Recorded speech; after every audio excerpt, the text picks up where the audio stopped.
Amazing. That's why we're so popular in the world, ladies and gentlemen. We just murdered 1 million people in the country next to Iran. We murdered another 1 million people in the other country on the other side, in Libya.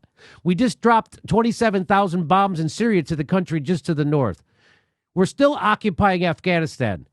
And someone else is a bad actor? We are the terrorists. The United States is the terrorists.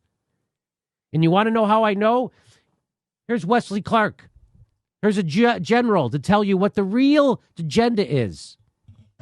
About 10 days after 9/11, I went through the Pentagon and I saw Secretary Rumsfeld and Deputy Secretary Wolfowitz. I went downstairs just to say hello to some of the people on the Joint Staff who used to work for me. And one of the generals called me and he said, "Sir, you got to come in. You got to come in and talk to me a second." I said, "Well, you're too busy." He said, "No." He says, "We've made the decision. We're going to war with Iraq."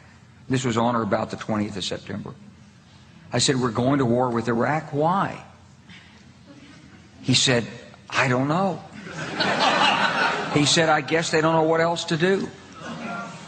So I said, "Well, did they find some information connecting Saddam to Al-Qaeda?" He said, No. He says, "There's nothing new that way. They've just made the decision to go to war with Iraq."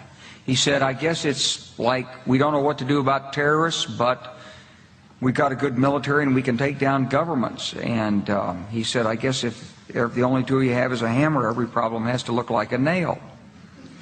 So I came back to see him a few weeks later, and by that time we were bombing in Afghanistan. I said, "Are we still going to war with Iraq?" And he said, "Oh, it's worse than that." He said, he reached over on his desk, he picked up a piece of paper, he said, I just got this down from upstairs," meaning the Secretary of Defense's office today, and he said, "This is a memo that describes how we're going to take out 7 countries in 5 years, starting with Iraq and then Syria, Lebanon, Libya, Somalia, Sudan, and finishing off Iran."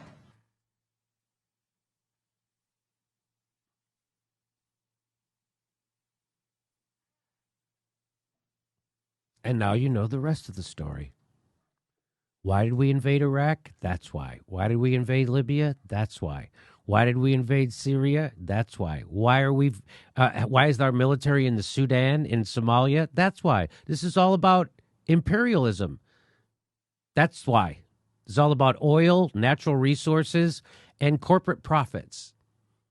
That's what this is all about. Murdering people.